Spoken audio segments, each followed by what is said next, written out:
Welcome to Waterfalls Down Under. I'm Dan. I'm Anita. And together we're travelling around Australia with our dog Wally, our cat Paprika, our off-road caravan, and our trusty turtle Hilux. And we're here to bring you some pet travelling tips on the road.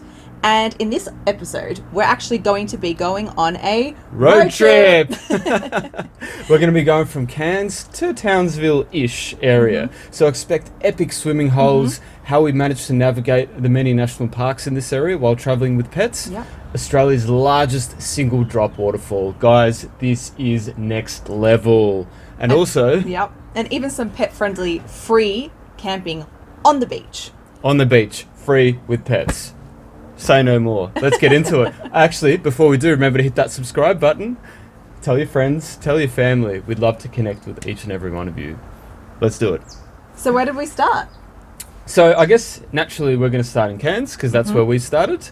And once we left the Atherton Tablelands region, we decided to end our Cairns adventure in and around Babinda Boulders and Josephine Falls. Yeah. Now, Babinda... It's a hard one to say over and over again, isn't it? Babinda Boulders. Babinda Boulders. And it's near the town of Babinda. Babinda. And we stayed in the Babinda Rotary Park free campground. Yeah. And that was actually such a beautiful campsite. Yeah. I'm pretty sure that this is the only time on this whole trip that we lost Paprika at one point as well. Do you remember that part? Yes. I think we tried to forget that. Yeah, well, do you want to tell us the story? All right, so we were stopping by the town of Babinda. We hadn't quite decided what we were going to do for the day. I think we were going to go have some lunch or something like that. We decided that we should walk Wally because we were probably going to go and explore the area. And I think we just went down to like a local park.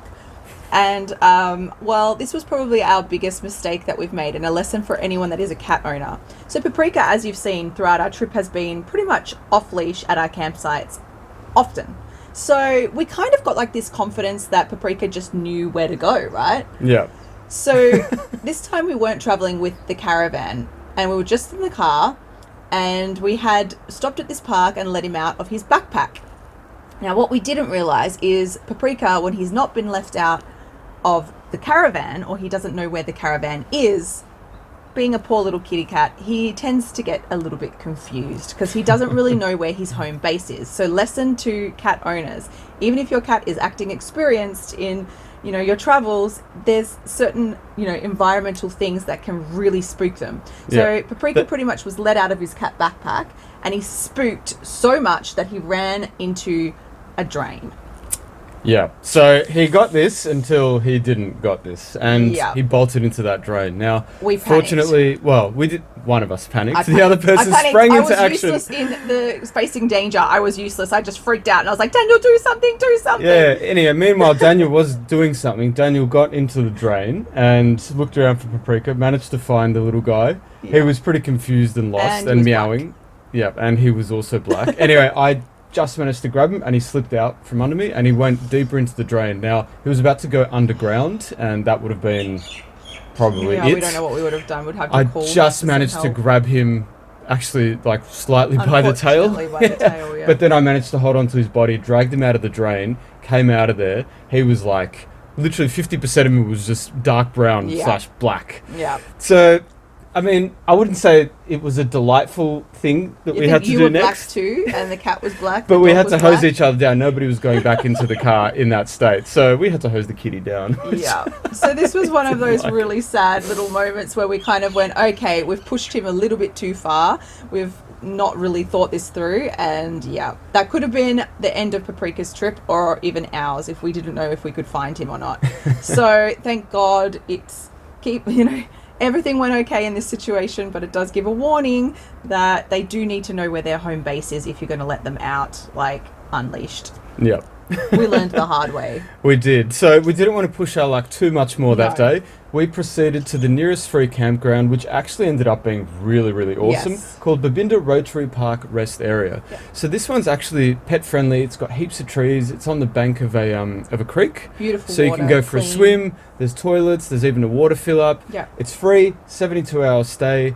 It is patrolled by the council. Yeah. But we had a great time there. We managed to stay a little bit longer than that even. We did. I think we stayed an extra night because we arrived quite late the first sort of day. Yeah, after the Paprika so no one incident. nobody checked us the first day, so we were okay. But if you could stay longer, you would, and that's why, because there's somewhere to swim, and in this hot, climate, with clean water, dog friendly, green grass, friendly, beautiful trees. We were doing yoga, and you were doing exercise, and even like the friendly locals there, they were actually very nice. Like, there was a couple of people that have obviously been traveling for many years and been on the road, and it was actually really, really, like, I felt really safe. And And thanks to that, so this one's actually 59k south of Cairns, so you could even base yourself there if you're visiting Cairns. It's a bit of a drive, but for us it was perfect because it was literally a stone's throw away from Babinda Boulders, the next place to tell you about. Park as well. And also Josephine Falls. So being national parks, for us, it was important that we found a suitable place to leave our pets while we went and visited and went for a swim.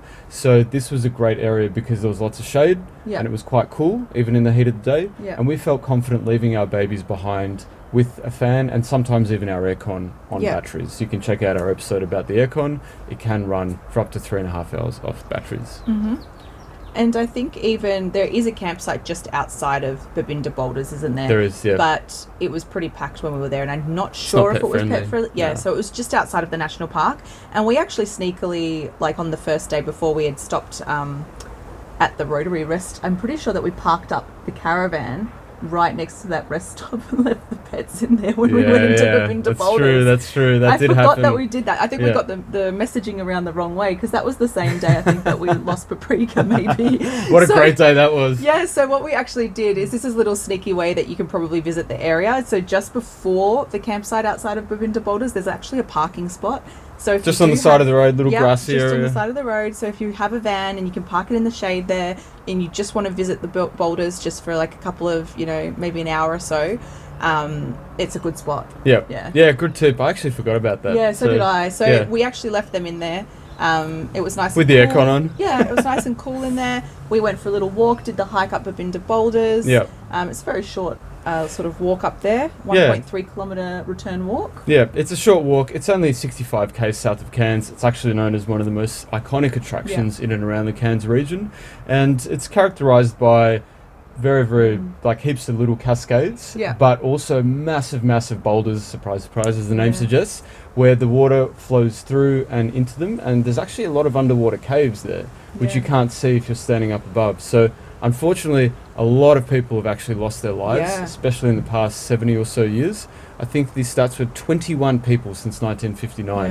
And that's because it looks deceptively calm and inviting to swim there. Like like when you go to those beautiful rock pools and you want to jump in. It looks like that. Like it looks just really simple and beautiful and you think, oh, there's no threats here. But then, there's this underground channel sort of going through where people do get trapped in these underground caves in the water where there's nowhere to kind of surface. And there's no shortage of signs to tell you about this and where to swim and where not to swim. So don't be stupid. Yeah, don't be silly. But the areas where you can swim, they are beautiful. So nice, shallowish water, lots of trees. Exactly. No crocodiles. That's a big one in this part of the world. Yes. And it's nice because you kind of have the shade and you also have like exposed parts where you can be in the sun. So I think on the day we were there, it was a bit cooler actually. It wasn't as hot as it has been. So we were kind of like trying to find the sunspots and diving under the water. It's very cold water. And the water levels were a little bit low because we weren't there at the best time of the year again. Everywhere we're kind of traveling from now on, it's a little bit dry. So it wasn't as, flowing and as much sort of water action as there might be in the after the wet season. But we still loved it. Yeah, water action. There's toilets, you can picnic. It's a good spot. Yeah, it's great for a day out. So just down the road, well, a little bit more than down the road, but figuratively speaking, is Josephine Falls. So this one's 75k south of Cairns, still possible to do as a day trip. And it's a 1.2k return walk through the rainforest. It's quite a well put together path, so it's not very difficult to do, and it is short. But the best part is there is actually a natural granite water slide that is smooth as silk in Josephine Falls, where you can slide down. It's probably about 2.5-3 meters tall. Yeah, so it's a bit scary to be honest, like because you can't really tell on these type of rocks that there's bumps and there's, you know, the gradient. So you kind of go down and you think, far out, I'm getting way more momentum than I expected. And you're just like, boom, straight down. But we had encouraged a couple of other people to have a go as well. So it was a lot of fun. Yeah, it's quite a busy area. So there will be a lot of people that you're sharing it with. But gotta love the birds. Birds, I think that there was, a few things jumping around out there. Yeah. So we then decided to proceed a couple of days later towards Townsville, and we decided to go via Mission Beach as the main next stop. So Mission Beach is really cool. It's actually nestled in between two World Heritage Areas. One is the Great Barrier Reef, and the second is the wet tropics. So it's kind of got the best of both worlds. You can access the reef from there if you have a boat, but you've also got the jungle right behind you, and apparently cassowaries, which we still haven't seen at this point. But I reckon it was a bit of like an unspoiled paradise. The beaches were so pristine where we went for a walk. There's a pet-friendly beach as well. There's protection, against stingers. Just watch the crocs. But there was also a really cool cafe we visited, hey? Yeah, a really beautiful cafe, actually recommended by your mum, who's visited this region before. We had a Bingle really Bay nice Cafe. Yeah, it was beautiful. Pet-friendly, which was great. A nice little stopover if you're in that area. Yep, for sure. So we decided to go on a bit of a mission the next day and visit Australia's largest single drop waterfall. It's called Wallaman Falls, and we'll tell you all about it in a sec. But first, we had to find a place to camp, which was not easy in that area because even if you look at wiki camps or if you look at... there's not much. What's the other one that we use? Hip Camp. Hip Camp. Yeah. Not many options at all. And Caravan Park, I think there's just one caravan park around, but it wasn't really where we wanted to be located. No. Yeah. So we decided to get creative, and this is a bit of a tactic that I've used in Victoria, usually successfully, but not always. So if you want to go to a national park, and Wallaman Falls is within a national park, we try and find the nearest state forest around. So I looked on Google Maps, I saw there was a state forest right near Wallaman Falls, just outside of there, and thought, okay, there's no designated camping areas, but we've got a four-wheel drive, we've got an off-road caravan, we'll just wing it. Looked on sat maps, found a few tracks, and then, okay, just parked it. Should be right. And this actually worked for us this time. So the place where we stayed on Wikicamps, it's known as Forest Edge Camping. It's basically just a roadside pullover right before you get into the national park. Yeah. It's got enough room to turn a caravan, even a big one. It's got a place for fire, plenty of wood, heaps of insects. That was true. March flies again. March flies. Yeah. But you know what? It actually worked. Yeah. It's also right before where they recommend you not take caravans because the road up to Wallaman Falls is super windy. Yeah. So you can actually ditch your caravan there while you go to the falls. We unhooked up. Yeah. Unhooked up. Unhitched. And the pets were in a safe place again with the aircon running. Yep. First thing in the morning, we hit Wallaman Falls. Yeah, very early in the morning. And let me just say, we were glad we went early in the morning because that was quite the walk.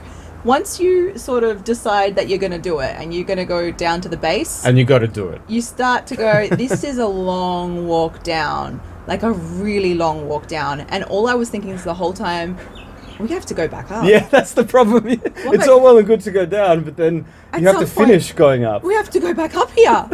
And I started to panic. It's only like about a 3.5 kilometre walk, right? Yeah, it's tiny. But it's like this. The whole way down. And going down is one thing, but going back up, anyway, it was worth it to just feel the power of the waterfall because, from the top you can see the, beauty, the epicness, the length, but when you're right down there, you feel the energy and the power of the actual fall.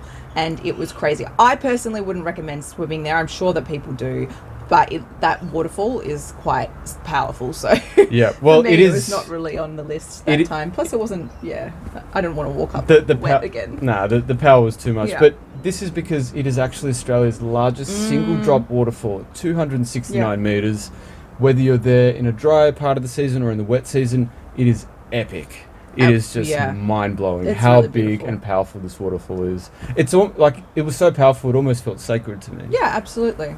And it was kind of really lucky that we left really early in the morning because by the time we started walking up, we were sweating. We wished that we could go back in that waterfall or something. Sweating bricks. We were sweating and we watched your face that I've just put down. up on the camera.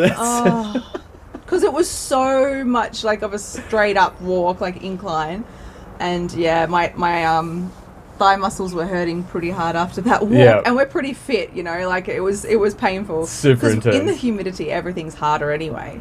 But yeah, that was quite epic. I'm pretty sure I felt like I died that day. Absolutely, yeah. But it is worth every single centimetre and Yeah, it's pain really and nice. suffering. Yeah, definitely don't miss it. It's up We there with loved one it. of my most favourite destinations in Yeah, for Australia thus far. sure, for Yeah. sure. So then we decided to go and relax a little bit, lounge back, and we didn't really want to stay in Townsville because it's quite a big sort of city, and yeah, it's a bit too much activity for us. So We did drive through. we did drive through, but we actually wanted to stay in preferably a beachside destination, Yes. preferably free, and of course it had to be pet friendly. And boy, did we find the place. Yeah, it was good. I mean, it's not a big little town. Like, it's a small little town. Saunders Park Beach Yeah. Camping. Very That's small where little it is. spot. Not much going on in there, but there's a beautiful beach. 33 k's west of Townsville, Yeah. so it's just outside of town if you need to Yeah. go grab some supplies. Yeah. What can I say? It had drinking water, toilets, it was free. They did have a stinger net too. They did, and beach was right in front of you, literally on your Yeah. doorstep. Because we were travelling in stinger season, so we were kind of a bit unsure if we would be able to swim comfortably, but there was actually a stinger net, so we were Yep. really lucky. I couldn't say Still a that bit stinger scared if net. there was going to be crocodiles, because Yeah, there that's is a the thing. river inlet not far away, so if you kind of walk around to the left of the campsite, there's the riverside sort of part. The estuary. The estuary where it the ocean and the estuary meet. And I was thinking, I'm not sure how far those little guys might travel over here, but Well, I don't know. We haven't seen any crocodiles, but On the plus, the barramundi would have been epic. On the minus, there is no way I was swimming anywhere near that estuary. yeah, it was a bit scary up that Yeah, side. this is a sort of place where, yes, you can probably go for a dip in the ocean, but just given the proximity to the estuary, ideally you'd have a spotter, somebody looking out for you, because you just never know, and that water can get murky around the wet season. I think we were like sort of getting out of the possible crocs risk areas, but we were still on that border, so it was like a little bit scary. This is No, definitely but that's what I mean, like mentally. We Mentally, were yeah. like kind of feeling like, yeah, maybe it's getting better, but when you see that estuary, and you're just like, nah, Yeah. not better. Anyway, we survived. Wally had a great had time. toilets. Paprika had a great Yeah. time. Everyone had a really good time on this leg. You know, this is one of those Yeah. moments where we just really winged it. We didn't plan too far ahead, and we just found gold right in front of us everywhere we went. Yeah, and Great how part of did the we world. navigate those national parks? We literally just parked up outside of the national parks or in the car park of a national park. Or like, you know, normally we're pretty respectful of the rules, but when you're in these remote destinations, you kind of have to toe the line a little bit. Yeah. So just, you know, do the right thing. Don't let your pets wander around. Don't let them urinate or poop anywhere in those areas, because it is unfortunately, you know, affecting the environment of these places. So try get them to go to the toilet before you kind of go anywhere near the national parks. Then park it up just outside the national park, and you'll have a couple Just of outside, hours yeah. just outside. And enjoy. So that's it for us. Next episode, we're going to be bringing you something very, very it's going to beautiful. be my birthday. And we're in the Whitsundays and that surrounding area. Look Not the forward to worst sharing way it to with you. spend a birthday. Yep. That's for sure. God, this trip's just getting better and better, It isn't is. it? Yeah. Thanks for watching another episode. Remember to hit that subscribe button. Give us a like, give us a comment. Tell us how you feel. If we gave you any value, we'd love to hear your feedback and connect with each and every one of you. Till next time, Bye for now. catch you later. Bye.